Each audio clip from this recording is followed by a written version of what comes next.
Have you ever gazed at the stars and wondered if something, or someone, gazes back? What if the ancient tales of gods, giants, and forbidden secrets weren't just myths, but whispers of a truth so profound it could rewrite everything we know? Today, we're diving into a story that's been buried in the shadows of history. The saga of the Watchers, celestial beings sent to shepherd humanity, only to betray their divine mission in a rebellion that echoes through time. Pulled from the ancient Book of Enoch, written around 300 BC, this isn't just a dusty relic. It's a mystery that challenges our understanding of the past and haunts our present. Imagine a world where angels walked among us, their radiant forms shimmering against the rugged earth, their voices carrying secrets meant only for the heavens. Why did they fall? What drove them to share forbidden knowledge that sparked both brilliance and chaos? And here's the kicker. Could their influence still linger in the ruins we marvel at, the stories we tell, or even the DNA coursing through our veins? Stick with me as we unravel this enigma, because by the end, you might question everything you thought you knew about humanity's origins. Let's step into the abyss together. In the dawn of time, before the earth bore the scars of human ambition or the triumphs of civilization, it was a realm of untamed beauty and peril. Humanity emerged as fragile beings, their lives a delicate dance between survival and extinction. Into this primal world, God introduced the Watchers, celestial entities of breathtaking power and intellect, tasked with a sacred duty.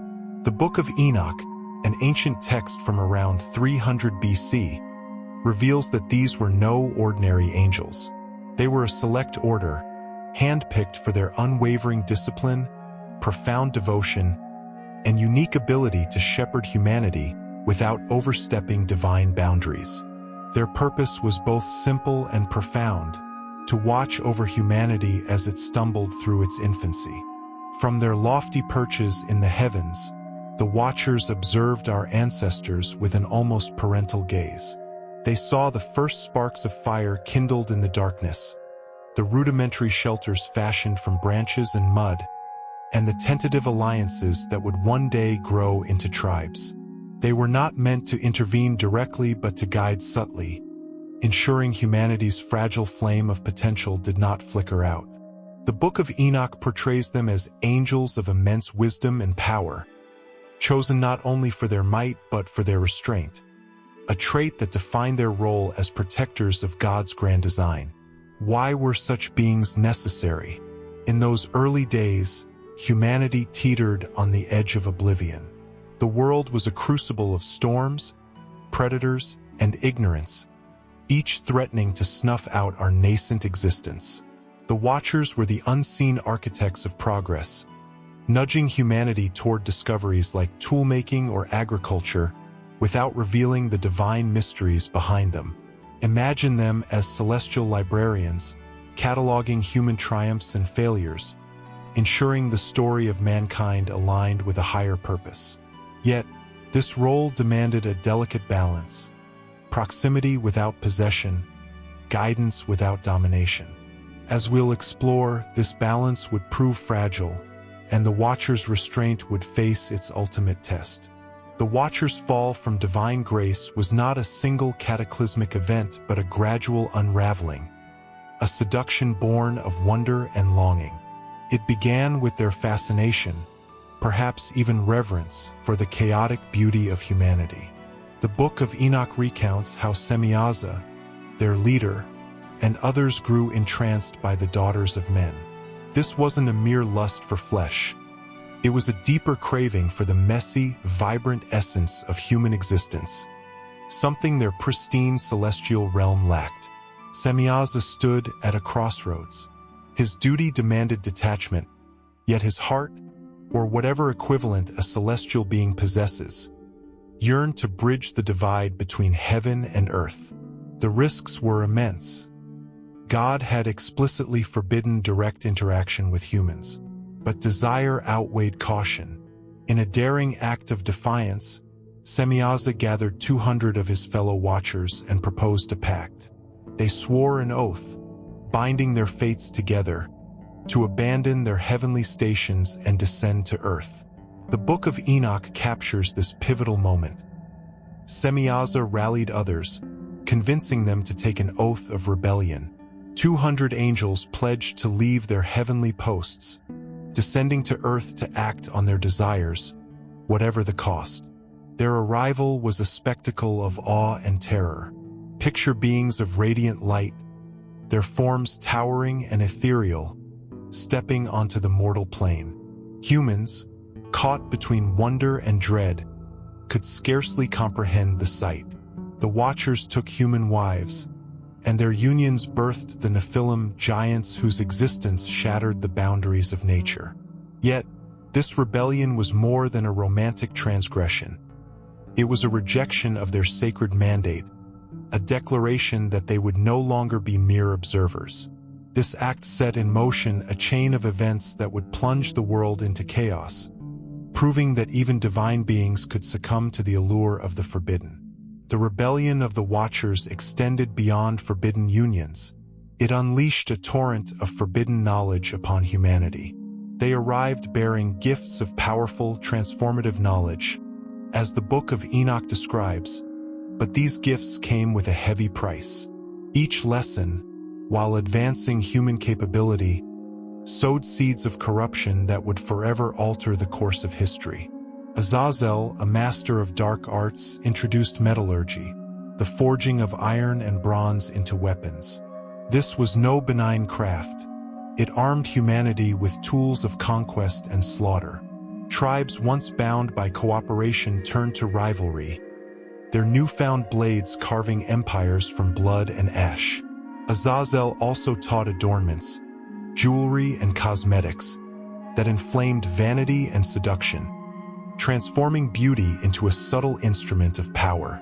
Kokabeel, gazing skyward, revealed the secrets of the stars. His lessons in astrology enabled navigation and prophecy, but they also tempted humans to defy fate, to wrestle control from the divine. Armoros opened the realm of enchantments and curses, giving humanity sorcery, a dual-edged power that could bless or blight. Penemu bestowed writing, a revolutionary gift that preserved wisdom but also codified lies and manipulation. Serial shared cosmic mysteries, Tamiel instructed in water mastery, and Gadriel, some whisper the serpent of Eden, taught warfare, amplifying humanity's capacity for destruction. The Book of Enoch mourns how these teachings, intended as enlightenment, became tools of greed, power, and destruction, twisting human progress into a spiral of moral decay. This knowledge, though a leap forward, carried the Watchers' own hubris, igniting a fire that would consume the earth. The Watchers' most egregious sin was neither their rebellion nor their teachings. It was the birth of the Nephilim. These offspring, born from the illicit unions of angels and humans, were aberrations that defied creation itself. The Book of Enoch paints them as giants, not merely in size but in their ravenous desires. Their physical size was matched only by their appetites for food, for power, and for destruction. The Nephilim were towering figures, their strength a terror to behold. They devoured crops and herds with insatiable greed, and when resources dwindled, they turned to cannibalism, their own kin becoming prey. Beyond their physical might, they embodied a moral rot, arrogance and cruelty inherited from their angelic sires, blended with human frailty. They enslaved tribes, crushed dissent, and ruled as tyrants, their dominion a grotesque parody of divine order. The Book of Enoch laments, the Nephilim consumed the earth's resources, turning fertile lands into barren wastelands. Their presence disrupted the balance of nature itself, leaving devastation in their wake. Their existence was a festering wound on the world, a testament to the Watchers' hubris. The earth groaned under their weight, its bounty plundered, its harmony shattered. This was no mere consequence. It was a crisis that demanded divine intervention, a chaos so profound that even God's patience reached its limit. The Watchers' transgressions could no longer be ignored. Their rebellion had unleashed a tempest of corruption, and the Nephilim's reign had turned the earth into a graveyard of its former promise. God, in his omniscience, called forth his archangels, Michael, Gabriel, Raphael, and Uriel, to execute a reckoning. Azazel, the harbinger of humanity's downfall, bore the brunt of divine wrath. Bound in chains, he was hurled into a jagged abyss, buried beneath a shroud of piercing stones to languish until Judgment Day. Semyaza and his cohort faced a similar fate, shackled and cast into a subterranean prison, their celestial light extinguished in the darkness. The Book of Enoch details their torment, a punishment as eternal as their betrayal. The Nephilim, however, posed a unique challenge. No human force could subdue them, so God unleashed the Great Flood, a deluge of biblical proportions, echoed in myths across cultures. It was a cleansing, a divine act to wash away the sins of the Watchers and their creations. As the Book of Enoch states, the waters rose, swallowing the giants and their works, restoring the earth to a blank slate. Yet, the Watchers' legacy endured in the fragments of knowledge they left behind, seeds that would sprout anew in the post-flood world. The story of the Watchers isn't some dusty footnote buried in ancient scrolls. It's a thunderclap that still echoes through the corridors of human history. These celestial beings, tasked with guarding humanity, didn't just step out of line. Their rebellion was a seismic shift that unleashed a torrent of knowledge and chaos, reshaping our destiny in ways we're still unraveling today. As I dive into their tale, I see more than a cosmic drama. I see a reflection of ourselves, wrestling with the same temptations, ambitions, and insatiable curiosity that have defined us since the dawn of time. Picture this. The Watchers, led by Semyaza, were divine overseers, perched high above the mess and marvel of human existence. They were meant to observe, not interfere. But something stirred in them, a pull stronger than duty. It wasn't just the beauty of human women that drew them down. It was the untapped potential they saw in us. To Semyaza, we weren't mere mortals to be pitted.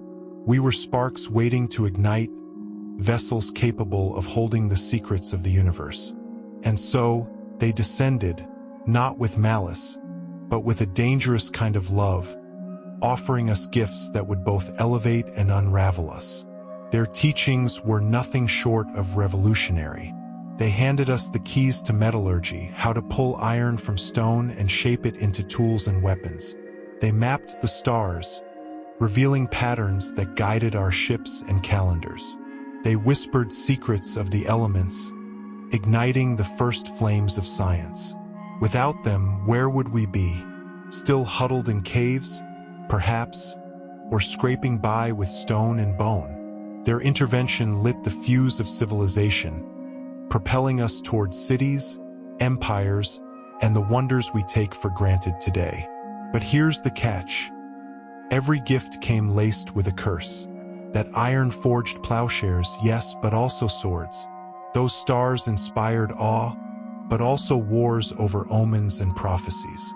Knowledge, it seems, is a double-edged blade, and we've been cutting ourselves with it ever since. I've walked among the relics of their influence, stood awestruck before the great pyramids of Giza, their stones aligned with Orion's belt in a way that defies primitive tools. I've traced my fingers along the massive blocks of Baalbek, some weighing over 1,000 tons, and wondered how ancient hands, or perhaps something more, hoisted them into place. Göbekli Tepe, buried in Turkey's hills, stops me cold. A temple complex with carvings and constellations, built 12,000 years ago by people we call hunter-gatherers. How? These aren't just architectural marvels. They're question marks etched in stone, pointing back to the Watchers' forbidden lessons. The myths back this up. Across the globe, whispers of giants and godlike beings ripple through time. The Nephilim of the Bible, born of the Watchers' unions with humans, stride through scripture as towering enigmas.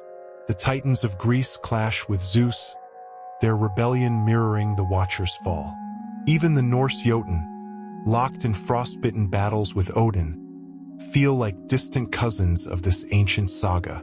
These stories aren't random. They're a shared memory, fragmented and faded, of a time when the heavens touched the earth. Could the Watchers be the thread tying them together, their legacy carved into our collective psyche? This isn't just theology to me, it's a detective story. The evidence is there, in stone and story, daring us to connect the dots. The Watchers didn't just change history, they gave us the tools to write it. But at what cost? The Watchers' fall was brutal, cast into darkness, their wings clipped by divine justice. The Book of Enoch paints a grim picture. Chains, a desolate abyss, a sentence stretching to the end of days. But here's the twist. Their punishment didn't erase their mark. Like ink spilled on parchment, their influence bled into our world, staining it with brilliance and mystery that refuses to fade. Look at the myths that outlived them. Giants loom large in every corner of the globe. The Cyclopes of Homer's Odyssey wield clubs and craft wonders. The Rakshasas of India twist fate with their cunning and might. These aren't coincidences. They're echoes of the Nephilim, the Watchers' half-human heirs, whose footprints shook the earth. I imagine them towering over ancient villages, their strength building walls and their pride toppling them just as fast. Did they die out with the flood, as scripture claims, or did their bloodline thin into ours, leaving traces we've yet to decode? Then there's the physical legacy, ruins that defy explanation. Puma Punku in Bolivia stuns me every time. Stones cut so precisely they fit like puzzle pieces, some too heavy for modern cranes to lift. Stonehenge's megaliths, dragged across miles of rugged land, align with solstices in ways that scream advanced astronomy. The Nazca lines stretch across Peru's desert, a gallery of glyphs only visible from the sky. Why? Were they messages to the Watchers, a plea etched in sand for their lost teachers? These sites aren't just old. They're impossibly advanced, hinting at a knowledge we can't attribute to human hands alone. But the real kicker is the questions that won't let go. What if the Watchers aren't gone? Enoch says their chains hold until Judgment Day. Could that mean they're still out there, buried deep, their voices a faint hum beneath our feet? Some whisper of hidden worlds. Agartha beneath the Himalayas, Shambhala glowing in myth, where ancient beings wait. Are these fairy tales or garbled memories of the Watchers' prisons? I've read fringe theories claiming their spirits linger, guiding us through dreams or disasters. This is wild but not impossible. And what about us? Could their legacy be more than stone and story? Could it be in our blood? Geneticists talk of junk DNA, sequences we don't understand. What if those strands are the Watchers' final gift, a dormant code sparking our leaps from fire to fusion? The Renaissance, the steam engine, the internet, each feels like a sudden awakening, as if something ancient stirred inside us. Are we their children, unknowingly carrying their torch, or pawns in a game we can't see? These mysteries don't resolve neatly. They're a labyrinth, each turn revealing more shadows than light. The Watcher's legacy isn't a closed book. It's an open wound, bleeding questions into our past and future. The Watcher's story doesn't stay locked in Judean texts. It spills across borders, centuries, and even science itself. Their rebellion feels like a stone dropped in a pond, its ripples washing up on distant shores in forms we're only beginning to recognize. Start with the ancients. The Sumerians wrote of Gilgamesh, a giant king who wrestled with divine knowledge and mortality. Doesn't that sound like a Watcher's tale retold? In India, the Asuras rebel against the gods, their power a mix of creation and chaos, much like the Nephilim's dual legacy. The Maya carved tales of sky gods descending to teach, their pyramids piercing the jungle like beacons. These aren't isolated dots. They're a constellation, mapping a shared encounter with beings from above. Fast forward to today, and the echoes grow louder. The ancient astronaut crowd, think von Daniken and his chariots of the gods, sees the Watchers as extraterrestrials, not angels. Those Nazca lines? Runways or signals for alien ships, they say. The pyramids? Blueprints from starfarers. It's bold, even outlandish, but the parallels are uncanny. Celestial visitors, forbidden knowledge, a leap in human progress. Could the Watchers have been both divine and alien, a bridge between theology and sci-fi? Philosophy picks up the thread too.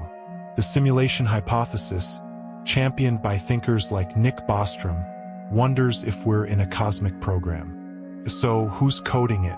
The Watchers fit the bill. Overseers turned rebels, tweaking the system until it crashed. I've sat with that idea late at night, staring at my screen, wondering if every pixel is a clue. It's dizzying, but it tracks with the ancient sense of being watched, judged, guided. Science isn't far behind. Geneticists poke at our DNA, finding sequences that don't code for anything. Yet, some fringe voices call them angel genes, relics of a non-human nudge. Look at our history. Agriculture explodes 10,000 years ago, then metallurgy, then tech, all in blinks of an eye, cosmically speaking. Is that us or them waking up inside us? The Large Hadron Collider AI Mars rovers, our pace feels frantic, almost predestined. These connections weave a tapestry from myth to modernity. The Watchers aren't just a story. They're a lens, refracting through cultures and theories, daring us to ask, what are we, really? Personal opinions. I can't shake the Watchers from my mind. Their story gnaws at me, not as a distant fable, but as a living question. Were they monsters or martyrs? Greedy traitors or tragic heroes? I lean toward the latter. Their fall feels too human. Chasing what's forbidden, risking everything for a glimpse of something more. We do that daily, don't we? From Eve's apple to Oppenheimer's bomb, we grab at knowledge like it's oxygen. Consequences be damned. Their gifts haunt me most. They handed us progress on a silver platter, but we turned it into a battlefield. Today, we're no different. AI could heal us or enslave us. Space travel could unite us or spark new wars. I wonder if the Watchers foresaw that, if they regretted it.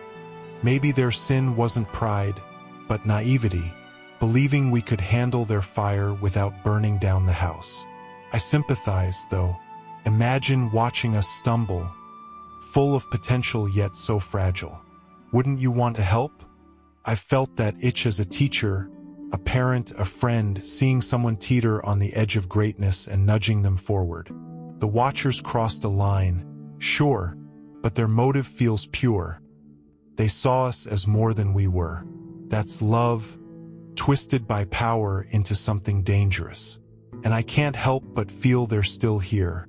Not in some literal cave, maybe, but in the way we reach for the stars, build impossible things, ask impossible questions. The pyramids, the internet, the Hubble, there are Nephilim towering over history.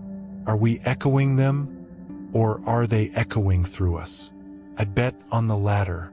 Their DNA, their spirit. It's in our restless drive, our refusal to stay small. If they're watching now, what do they see? A species worthy of their sacrifice, or one teetering on the same ledge they fell from? I hope they'd be proud, but I fear they'd sigh, knowing we're still kids with matches, lighting fires we can't control. The Watchers crashed to Earth, their rebellion drowned in flood and fire. Yet their shadow lingers, a silhouette against our skyline. They gave us tools to build and break, to dream and destroy. Their story screams a truth we can't ignore. Power without wisdom is a loaded gun, and we're all holding the trigger. We stand at our own crossroads now.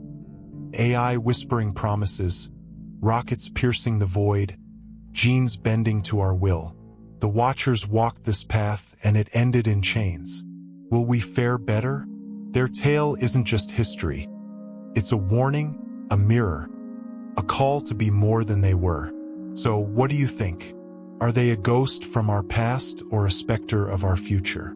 Drop your thoughts below. I'm dying to hear them. If this stirred you, hit like, subscribe, and ring that bell. Let's keep chasing the truth, one question at a time. The Watchers crashed to Earth like meteors, their rebellion swallowed by the twin jaws of flood and fire, their once radiant forms bound in chains beneath jagged mountains and desolate pits. Their story, as told in the ancient Book of Enoch, ends in silence, or so it seems. But here's the truth that keeps me awake at night. Their fall didn't erase them. It didn't snuff out their light or mute their whispers. Instead, it scattered their essence across time, a shadow that stretches over our cities, our dreams, our very souls. They gave us tools to build and break, to dream and destroy, and in doing so, they wove themselves into the fabric of who we are. Their tale isn't just a dusty relic of the past. It's a living thread, pulsing through our present and tugging us toward an uncertain future. Let's pause here and take stock of what they left behind. The Watchers handed us fire, not just the literal kind that warmed our caves, but the metaphorical flame of knowledge that set our minds ablaze. They taught us to pull iron from the earth, to shape it into plows and swords, to turn survival into conquest. They mapped the stars, giving us the compass of the cosmos, a guide for our ships and a spark for our ambitions. They whispered secrets of water, of words, of war. Each gift a stepping stone that lifted us from the mud into the marvels of civilization. Think about it. Without their nudge, would we have built the pyramids, sailed the oceans, written the epics that define us? Their rebellion wasn't just a betrayal of heaven. It was the birth of human potential, a messy, chaotic, glorious birth that we're still living through. But gifts like these come with strings.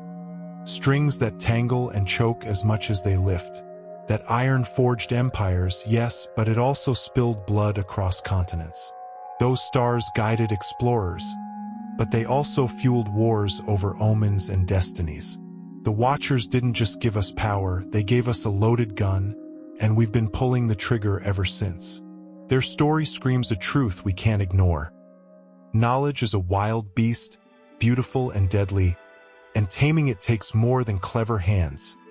It takes wisdom, restraint, a moral compass we're still struggling to find.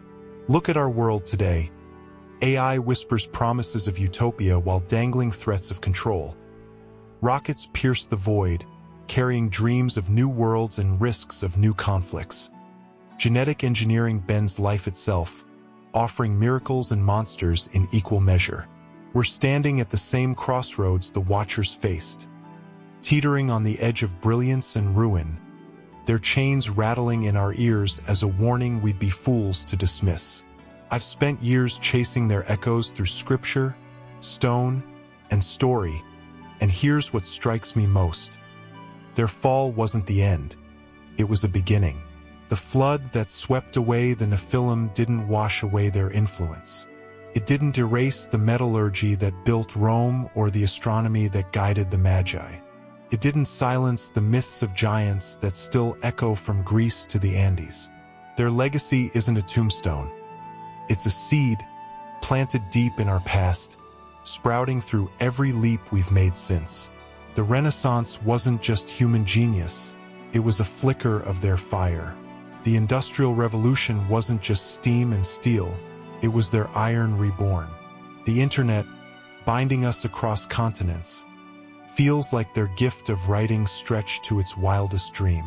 Every time we push the boundaries of what's possible, I hear their voices, faint but insistent, urging us on, or perhaps pleading with us to pause. So where does that leave us? Right here, right now, at our own tipping point. We're not just heirs to their knowledge, we're heirs to their choices. The Watchers walked a path of rebellion and paid the price. Their freedom traded for chains, their light dimmed by divine wrath. But we're not bound yet. We still have a say, a chance to wield their gifts with the wisdom they lacked. AI could be our partner, not our master, if we guide it with ethics instead of greed. Space could be our frontier, not our battlefield, if we seek peace over power. Our genes could heal us, not haunt us, if we temper ambition with humility. Their story isn't just history. It's a mirror, reflecting our potential and our peril, daring us to be more than they were, to rise where they fell. Let's dig deeper into that mirror for a moment. The Watchers saw us as more than we were, raw, flawed, but brimming with possibility. They risked everything to lift us up, and I can't help but admire that, even as I mourn their fate. Isn't that what drives us too? We see a world that could be better, cleaner, kinder, wiser, and we reach for it, sometimes blindly, sometimes recklessly. Think of the dreamers who've shaped our age. Einstein splitting the atom, Turing birthing the computer, Musk hurling rockets skyward. They're not so different from Semyaza, gazing down at a fragile humanity and daring to intervene. But here's the rub. The Watchers didn't foresee the Nephilim, the chaos, the flood. Our dreamers don't always see the fallout either. Atomic bombs, surveillance states, space junk circling our planet like a warning. The line between vision and hubris is razor thin, and we're walking it every day. I wonder what the Watchers would say if they could see us now. Would they marvel at our cities, our satellites, our songs? Would they nod at our resilience, our refusal to stay small? Or would they weep, recognizing the same thirst that drove them, the thirst for more, for mastery, for godhood? I imagine Semyaza, bound in his abyss, watching us split atoms and code life, a faint smile on his lips. "You're just like us," he might whisper. "And that's your strength and your doom." Maybe he's right. We've inherited their restlessness, their brilliance, their fatal flaw. But we've also inherited a chance they never had, to learn from their story, to choose a different ending. That choice isn't abstract. It's urgent, tangible, staring us in the face.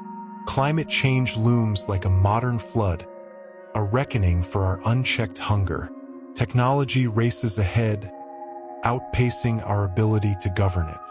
Wars flare over resources and ideologies, echoes of the violence the Watchers' gifts unleashed. We're not just playing with their tools, we're playing with their fire, and the stakes are higher than ever. But here's the hope I cling to: we're not them. Not yet. We can still turn the tide, still write a story where knowledge heals more than it harms, where power lifts more than it crushes. The Watchers didn't have a second chance, we do. Let's talk about that hope for a minute. It's not naive optimism. It's a call to action. The Watcher's tale isn't a passive bedtime story. It's a wake-up call, a flare in the dark urging us to think, to act, to care. Every choice we make, how we use tech, how we treat each other, how we steward this planet, is a vote for the future we'll leave behind. Will it be a world of Nephilim, towering and ravenous, consuming all we've built? Or a world of balance, where their gifts become our strength, not our shackles? I believe in the latter, but belief alone won't get us there. It takes work, courage, a willingness to look at their mistakes and say, "Not us. Not this time." I want to zoom out now, beyond our daily grind, to the bigger picture their story paints. The Watchers weren't just rebels. They were a bridge between heaven and earth, a fleeting moment when the divine touched the mortal. Their fall reminds us of our place in the cosmos. Small, yes, but not insignificant. We're part of something vast, a tapestry woven with threads of stardust and spirit, and they're a knot in that weave, a reminder of what happens when we overreach. But they're also proof of our potential, proof that even in our fragility, we can touch the infinite. That duality, our smallness and our greatness, is what keeps their story alive, what makes it matter. Let's bring this home with some questions, because the Watchers don't give us answers. They give us riddles. Are they a ghost from our past, a cautionary whisper in the wind, or a specter of our future, waiting to rise again? Did their rebellion end with the flood, or is it still unfolding in every lab, every launch pad, every line of code we write? Are we their children, carrying their spark, or their successors, destined to repeat their fall? I don't have the answers, I don't think anyone does. But I know this: their story isn't over until we decide what it means, until we choose what to do with the fire they left us. So here's my challenge to you, wherever you're listening from, your car, your couch, your quiet corner of the world. Don't let this be just another tale you hear and forget.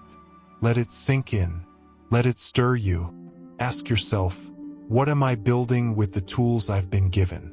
Am I lighting fires that warm or fires that burn? Share your thoughts below. I'm dying to hear them, to wrestle with these questions together. This isn't a solo journey. It's a conversation, a collective quest to make sense of who we are and where we're going. If their story moved you, if it sparked a flicker of wonder or worry, hit that like button, subscribe, ring the bell. Let's keep chasing the truth, one question, one choice, one step at a time. The Watchers fell, but their echoes endure, faint, persistent, calling us to listen. There in the hum of our machines, the glow of our screens, the dreams we dare to dream. They're a warning, a mirror, a mystery we can't outrun. So let's not run. Let's face them, learn from them, rise above them. The future isn't written, not by them, not by fate, but by us. What will we write?